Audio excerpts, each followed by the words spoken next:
Осы әлемде жалғыз қалып кетуден қорқатын, жалғыздықты таңдай алмайтын қандай адам болса да әйтеуір қасында бір адам болсын, ол партнері болсын, күйеуі болсын, жоқ құрбылары болсын, қандай адам болса да барлығына шыдайтын, бірақтан да әйтеуір жалғыз қалып кетпейін дейтін жандар болса, осы видеоның соңына дейін көріңіз. Жалғыздық деген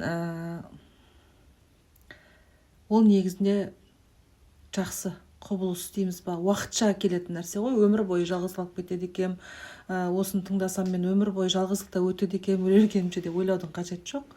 Ол уақытша бір сондай құбылыс дейміз ба, уақытша бір белгі дейміз ба, сондай болатын кезең дейікші, бір кезең келетін басыңызға. Ол нормально. Мысалға, дәл сол сәтте өзіңді төмендету үшін біреуге шыдап, біреудің қорлығына шыдап жүрген жандар бар да. Өкінішке орай мен көп адамдарды білем, көп келіншектерді білем, жалғыз қалудан қорқып, осы әлемде прямо өмір бойы солай жалғыз қалып кететіндей бір өзін қорлайтын адамдарға жабысып жүрген адамдар бар да, өкінішке орай. Сол кісілерге айтайын деген едім, жалғыздық деген нормальный құбылыс. Егер де сондай жағдай болып жатса, сіздің басыңызда сабыр сақтаңыз, жалғыздықтан қорықпаңыз, қалыңыз жалғыз, өзіңізге жалғыз қалуға рұқсат етіңіз, одан кейін бір пустота болады, адамның ішінде бір пустота, ит ұлып тұрғандай бір құлазып тұрады, іші құлазып тұрады жалғыз қалған адамның да.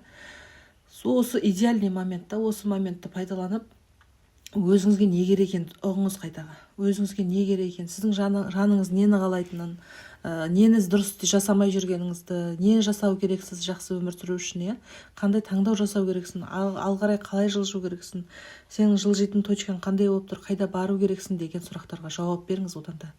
Мысалға, содан қашып, өзімен оңаша қалудан қашады адам, одан кейін көп сұрақтарға өзіне жауап бермейді, даже өзімен ішкі состояниесімен сөйлеспейтін де адамдар бар да. Сол адамдар әрі қарай адасып кете береді, әрі қарай сондай абьюзерный дейді ғой, сондай отношенияда қиыншылықты таңдайды да. Одан да сол пустотаны, ішіңдегі пустотаны толтыр, өзіңе не керек, жаныңа не керек, не рахат сыйлайды, не бақыт сыйлайды саған, немен айналысқанды жақсы көресің, соны біліп, сол жерде жақсы өмірді сүріп, кетсең, мысалға, өзіңнен іздеп тапсаң барлық нәрсені, сол өмірде жақсы бақыт, мысалға, адам болсын, ол қандай жағдай болса да ол сізге келеді. Өзіңізге лайықты, өзіңіз қалаған адамға айналасыз да, сондай адамдар сіздің айналаңызға да келе бастайды.